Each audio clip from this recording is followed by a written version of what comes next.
All right, Kilmar Abrego Garcia, that's the man at the center of what some are calling a controversial deportation program, was detained by ICE this morning. Now, he can be seen in this video with his family just before he turned himself in.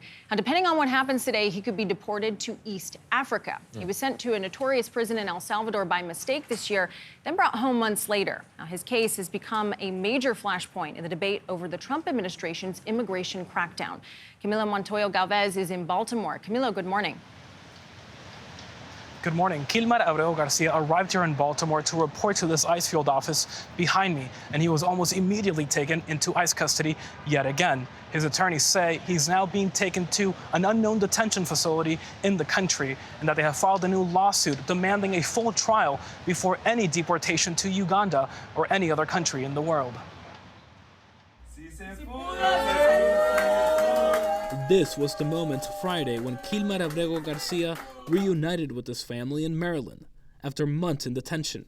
The 30-year-old Salvadorian man who entered the country illegally in 2011 was taken into ICE custody in early March.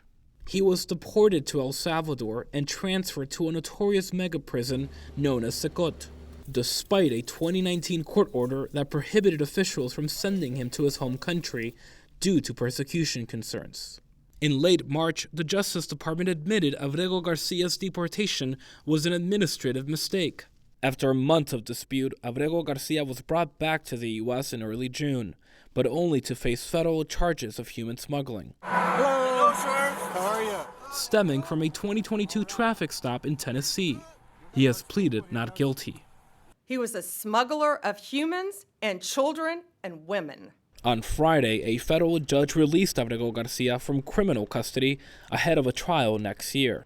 But just hours later, the Trump administration told Abrego Garcia he could soon be deported to Uganda. In a statement Friday, Homeland Security Secretary Kristi Noem said she will not stop fighting until Abrego Garcia is out of the U.S. But Maryland's governor demanded due process. I just simply want a court and a judge to decide, and not simply the President of the United States or the Secretary of Homeland Security, who's trying to be judge, juror, prosecutor, and executioner.